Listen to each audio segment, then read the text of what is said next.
Shedding Shackles is sponsored by Roland Trujillo.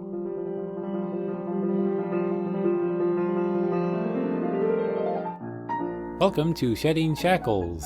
Today's topic is the stress of reacting. And now, here's your Shedding Shackles host, Roland Trujillo. Welcome, everyone. My name is Roland. The program is called Shedding Shackles. I'm holding in my hand a book that I wrote 7 years ago. It's called A Brief Introduction to Stress Management. I've been on the air now this is my 33rd year on the air. And my program is one of the longest running Christian stress management radio programs in the world. I've been around a long time, over 3 decades. And I want to talk about stress because it is the thing that is killing you. Or to put it another way, it's your reaction to stress that's killing you. Do you realize that Christ said the wages of sin is death? And do you realize that for the human race, the reason that we die is actually because of stress? Now, in the animal kingdom, stress makes the animal stronger. The deer is in the forest and hears the roar of the lion, and the deer runs. And when the deer runs, its legs get stronger. But for the human being, have you noticed that the problem that we have is not with roaring lions or the wind or the rain or those things? The stress that is debilitating to us is the stress of reacting. And reacting to what? Other people. And then it spreads to things that happen to us. We become upset. We become angry. Isn't that the beginning of it? Isn't anger the beginning of most of your problems? Think about it when you were a child. You got angry at your mom. You got angry at your dad.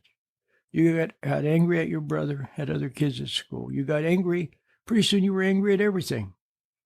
So anger is one of the big problems. But look at it this way. I began to say, and I don't want to lose this beautiful point. It's not beautiful, but it's important. If you do not react to the little meannesses, the little discourtesies, the little errors, and the things that other people do, they drive too fast or they don't say good morning to you or something. If you did not react to those things, they would not be a stress to you. If you didn't react to the extra bill, to the extra work, to your kids didn't do their homework, your wife is angry at you, your husband is upset about something, if you didn't react to those things, then they would not be a stress to you. Do you understand? Now, in the Garden of Eden, it was paradise. All Adam had to do was wake up every morning, just like a kid. Remember when you were a little kid? You woke up in the morning, you jumped from bed, ran across the room, and you were ready for a day of adventure and a day of discovery. That was the way life was supposed to be, and that's the way it was for Adam in paradise, to wander about in God's great universe on this beautiful emerald isle called Earth and enjoy the wonders of it all and discover of God and of His love and His creative genius. And it would have been a wonderful adventure, but you know what? There was a presence in the garden, in the foliage. There was a presence. And that presence made a suggestion. And that suggestion, Adam listened to it. He took it in. He thought about it. He went with it. And what did he end up doing? He ended up disobeying God by doubting what God had said and following someone else's will. And it ended up with Adam ushering in death for the human race. But if Adam had simply heard the words that were, parroted by Eve, if he had simply heard those words, let him go in one ear and out the other, and said, no, Father said we're not to eat of that fruit, then nothing bad would ever have happened. Do you understand? It only became a stress when he reacted to it. And in the case of Adam, he reacted with excitement, with interest. And it stimulated his imagination. But for you, yeah, excitement is also a stress. But for you, mainly, it's anger. You react to other people with anger, to what they say with anger, to what they suggest with anger, to what they do with anger. So, why are we so stressed? Well, you know what? We actually, have you ever seen in the cartoon that somebody's walking around on their back? Maybe you remember, maybe when you were a little kid, somebody did it. They got a piece of paper and they wrote on it, hit me, and then they went and slapped the person on the back and then pasted it on their back. So they're walking around with a note on their back that says, hit me. Well, a lot of us are walking around and we're totally stressed out because we invite stress. That's right, we invite it.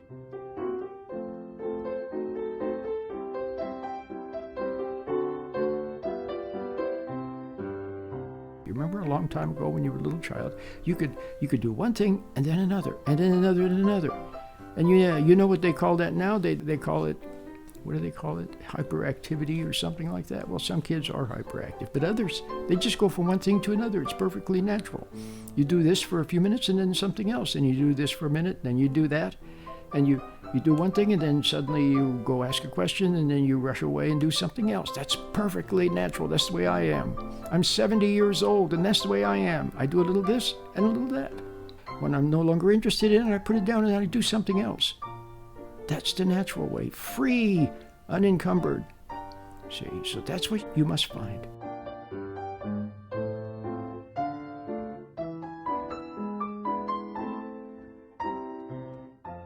Why do we invite stress? We invite stress because stress, reacting to stress, is the only life that we now know. It's the fallen ego life. It's the life of getting angry at this person and being mad at that person and getting excited about this and being nervous about that and getting our feelings hurt about this and remembering that and regretting this.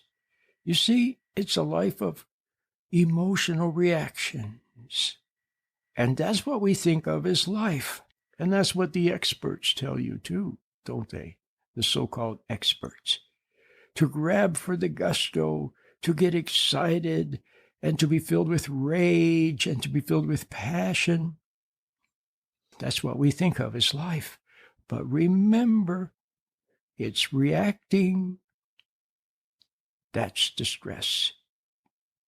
Now, Dr. Hans Selye, who was the founder of the study of stress in modern times, Dr. Hans Selye showed that there are predictable consequences for the body of reacting to stress. But you know who was the greatest stress management expert of all time? It was Christ. He conquered all stress. Look, they were cruel to him. They doubted him. They misinterpreted what he said. They were rude to him. They tried to kill him. They tormented him. They tortured him. They talked behind his back. And then they killed him. But he overcame it all. He overcame all of the meanness and cruelty by not hating them. He overcame the hate. See, they hated him. Now you see, he was a stress to them. He was a stress. But it was his goodness that was a stress to the evil that was in them. And it hated him, and those people who agreed with that in them also hated him. He was a threat to their power and to their glory and to their self-righteousness, so they hated him. But he didn't hate back. He didn't hate back. And He overcame all that was done to him without hating. And at the very end, he said, Father, forgive them, for they know not what they do. And then what happened? Then he took his body back. He conquered everything, including death itself. He conquered death. And not only that, but he left us clues. He told us also how we can conquer stress. He told us how to conquer stress. What did he say? He said, forgive. Forgive others. Don't hate. He said, put first the kingdom of God. In other words, don't make other things too important. Don't make anything more important than what you know in your heart is right. And he said, trust in God. But above all, he said, forgive. Forgive. So now, with those clues that he gave us, and it was more than clues, and it was more than advice, it was actually principles, that if you obeyed those principles and followed those principles, they would lead to the pot of gold at the end of the rainbow. Now, I want you to understand that, number one, you must see that there's something you're going to have to give up. Well, there's several things you're going to have to give up. But the main thing that you have to give up is resentment and judgment. Resentment is that little feeling, the little feeling of hate that you harbor against someone. That little hate supports your ego, supports your life apart from God, and makes you a slave of everything on the outside. You have to let go of that hate. You have to do what Christ said. He said, forgive. And how do we forgive? Don't resent. Don't resent. It's that simple. When somebody doesn't do you right, or they don't say good morning to you or something, just let it pass. Overlook it. Let it go. If someone did something to you in the past, let it go. Let it go. That's the number one principle that he taught us of stress management. And of course, there are others, but let's focus on that one because that's the most important. And what does resentment lead to? It also leads to anger. See, what is it that's behind anger and resentment? It's judgment. So another person makes a mistake, you judge them and you resent them.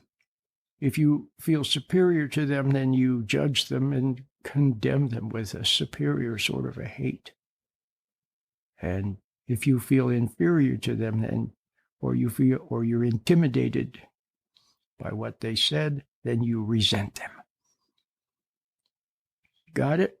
So if you could let go of judgment and you could let go of resentment. If another person makes a mistake, see the mistake, but don't hate them for it. Don't judge them for it. You understand? Don't resent them for it. Now, why am I focusing on resentment? Remember, I began by talking about stress.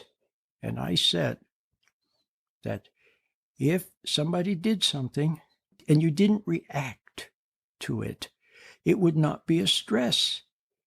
Your body wouldn't have hormones flowing and a fight or flight condition in the body.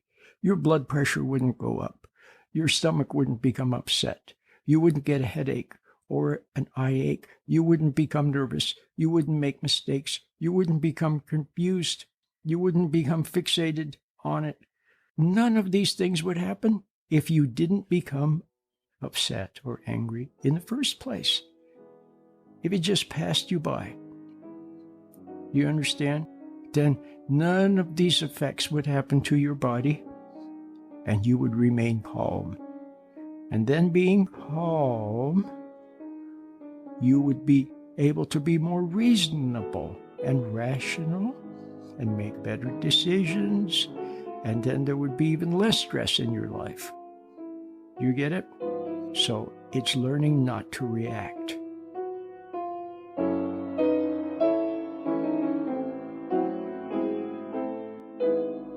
You can avoid becoming upset by practicing the meditation exercise. The meditation exercise teaches you how to observe thought instead of becoming lost in thought.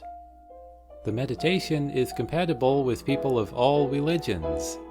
Simply go to sheddingshackles.com, sheddingshackles.net, or sheddingshackles.us and click on the meditation icon in the middle.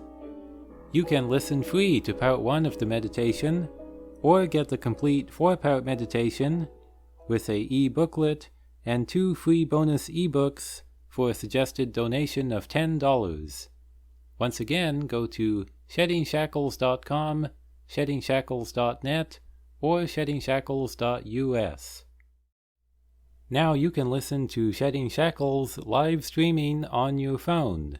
Simply call 518-896-1902. That's 518-896-1902. Thanks for listening.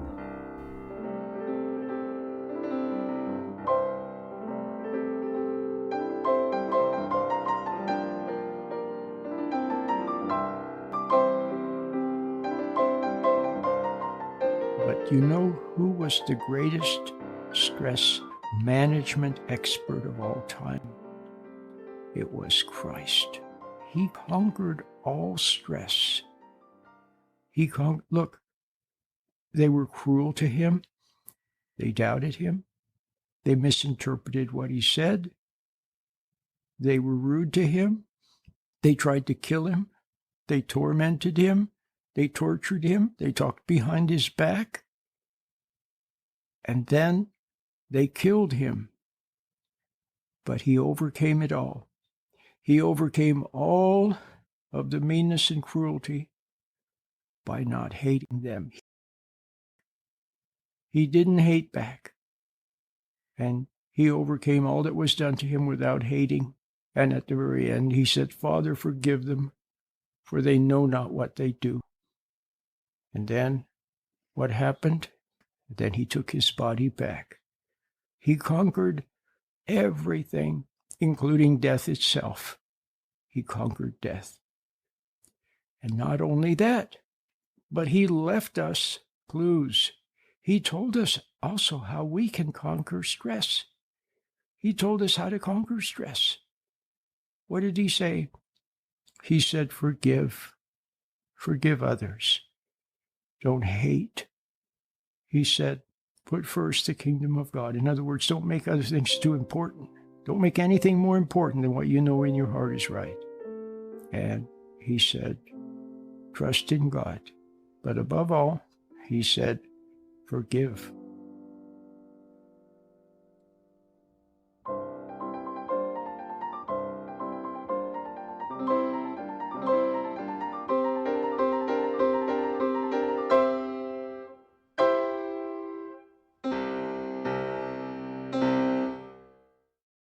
Now, here's an interesting thing for you to consider. Some of you, all of you, have had dreams during the night. You had a dream that was scary. Somebody was chasing you around and they were going to do something to you and you were running and you were screaming in your dream and they were going to get you. And then you woke up and you saw that it was just a dream and it was over.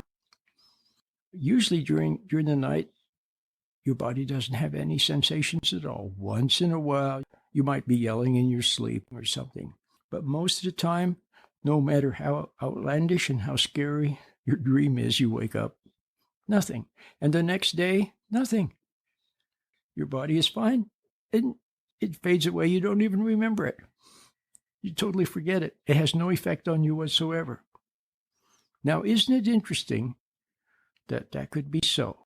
And you know that that's the case. You can have a bad dream and a week later you don't even remember it. And it didn't affect your body and you're fine. Well, suppose that somebody came up to you and they called you a jerk and said you were stupid and so on, something that really upset you, or your wife gave you a dirty look, or your husband, you said something mean, or your kids didn't listen to you.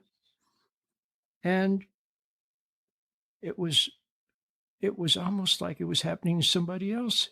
It didn't affect your body, And then the next day, you totally forgot about it. And you saw everything with fresh eyes. Now, wouldn't that be beautiful? Well, that's the way it's supposed to be.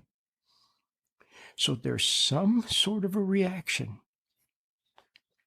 Somebody says something, and the way you react to it causes a memory to form, and then around that memory forms a sort of a life, and then a few days later you encounter the person who said something, and you react to them.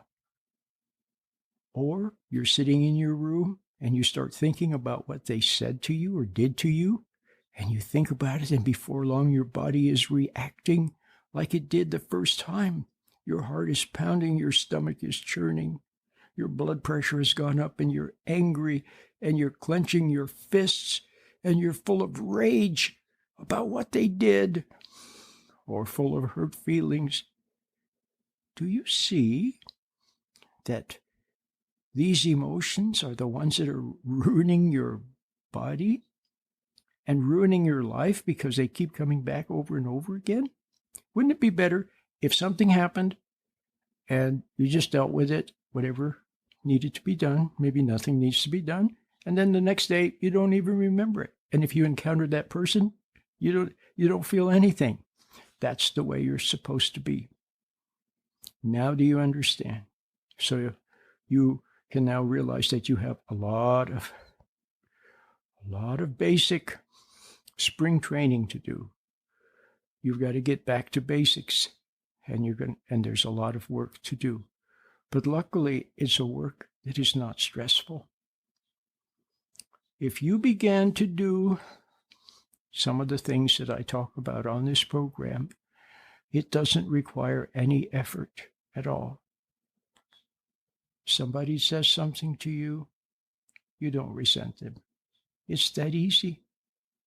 You remember your mom or dad did something, but now you realize they couldn't help themselves any more than you can help yourself. Look at yourself now. If you're a parent, look how you are impatient with your kids and so on. Do you want to be that way? No, you don't. Well, they didn't want to be that way either, but they couldn't stop themselves. So now you can see that. Now that you're in their shoes, you see they couldn't help themselves. They were lost sheep. The world was too much for them. The world was too much. Somebody had done something to them when they were little children, and they never recovered. Let the buck stop with you. That's an old expression. Let the buck stop with you. In other words, let a new life that's not like that begin with you. No more being impatient with your kids, being angry with your kids, hating your husband, hating your wife, resenting other people. No more of that. Let it go. Let it go. And start a new life. Now, I have something that can help you. It's a little Christian meditation. It's very simple. It helps you to be calm so that you can pray better, so that you can think about. See, what's the problem that we have? We wake up and we say, today I'm not going to get mad at my wife. I'm not going to get mad at my husband. I'm not going to get angry at my boss. I'm not going to get upset by the customers. We say that, don't we? I'm not going to let my kids upset me. But then what happens? It's not long before you start getting upset. And then it's like a snowball. Then before long, you're angry at everything. And you blew it again. And then you resent yourself and hate yourself. You see what I mean? No more of that. Now, if you start the day with something that helps you to start off calm, then you can take the calmness out into the world with you. In other words, a little bit of a detached point of view. And you go out in the world and something happens, and it doesn't faze you. You're not upset. You didn't get angry. The moment passes, and you're safe. You see how simple? So, I've been doing this now for over 30 years. I help Christians become better Christians. that's exactly what I do. It's very simple. And it's very sweet. Now, why do I do this? I do it because that's what I do. I'm like a canary. A canary sings, and I sing. That's all. I buy the airtime from the station. I don't work for the station. I have to buy the airtime. I pay for it with money that I earn. And some people help a little bit. And I've been able to do this now for over 30 years. That's pretty good, huh? So it's a labor of love. It's a labor of love. I'm extending my hand in friendship to help you overcome stress. Now, I want to welcome my new listeners in Massachusetts. I'm on the radio now in Massachusetts, and I'm really delighted for the opportunity. A great radio station and a great audience, I know. And how did it come to pass? Well, I was talking to a client, and the client mentioned that he was from Boston. Oh, that's interesting. And then later that same day, I was talking to a very nice lady, and she said that she had gone to Boston to study. And so Boston, what's that all about? So I thought I would take a look on the internet, and I found the most wonderful Christian station in Massachusetts. 2 of them, actually. Beautiful. And so here I am, and I'm glad to be here. But bear one thing in mind, if you would, please, and that is that I'm only on once a week. Well, I'm actually on twice a week, but you're not going to hear me every day. So you have to write down the website, sheddingshackles.com, and also remember the time that I'm on, and go to the website, because all the materials are there, and the little Christian meditation that I mentioned, it's free.